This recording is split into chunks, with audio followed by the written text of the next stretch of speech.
wear a political hat, and I'm not going to, doesn't matter what party I'm on, because I also have another job. I am the chairperson of the Parliamentary Friends of the DRC. And as that, I have to speak impartially. And I commend my colleague for bringing up the work that Paul is doing. And there's more work that has been done by other parties.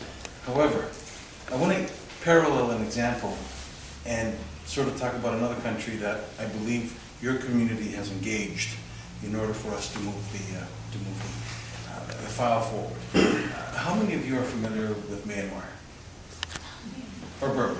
You remember what happened in Burma back in 1988? Aung San Suu Kyi was under house arrest and she was not able to do anything. Finally, with the work of the four parties, we were able to push after 25 years, and finally in Burma, there was democracy that was returned, or democracy in the works. In Burma today, Aung San Suu Kyi is one of the parliamentarians and she leads a party. In Congo, a year ago almost, we had elections. November 2011. 2 years ago. And at that time, Canada did not send any international observers. We had a few international observers that were there, but they were not under the auspices of External Affairs Canada, and there was not enough support that was provided. We signed a petition and we moved the file along, but unfortunately, the Minister of External Affairs did not respond.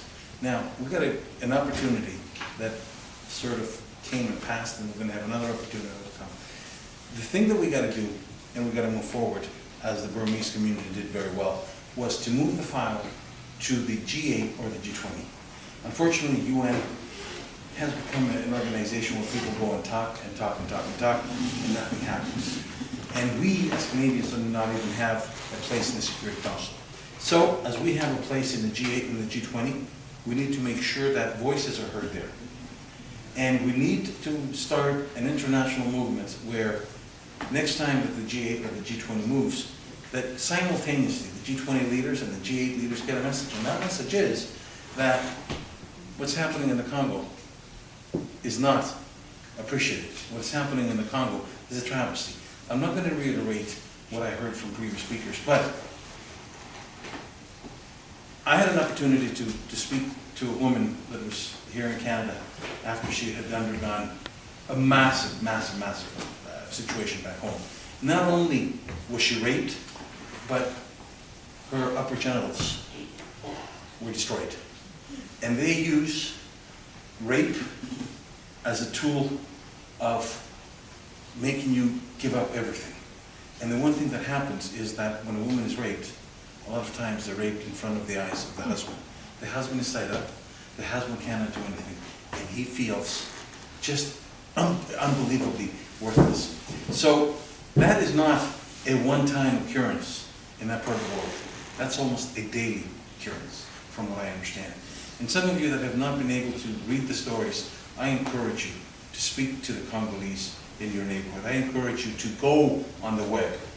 Things are happening there that are atrocious. Things are happening there that other parts of the world, if we were to hear about them, we would really get very upset. But the news is not making it out. It makes it out for 1 or 2 days. The election happened, there was massive election fraud, and we got one story, just one story. The Congolese community came to Parliament, they spoke to parliamentarians. Unfortunately, we've got to do a little bit more. So, in that spirit, I would say to you that we have an opportunity at the next G20 or the G8 to make things happen. The Burmese community, when G20 and the G8 was happening in Toronto, they got aggressive. And they, I mean, not aggressive as to storm the bastions of something that happened downtown, but they sent emails, they sent letters, and it worked. They came out, the G20 and the G8 came out with a statement that says what is happening in Burma is not acceptable.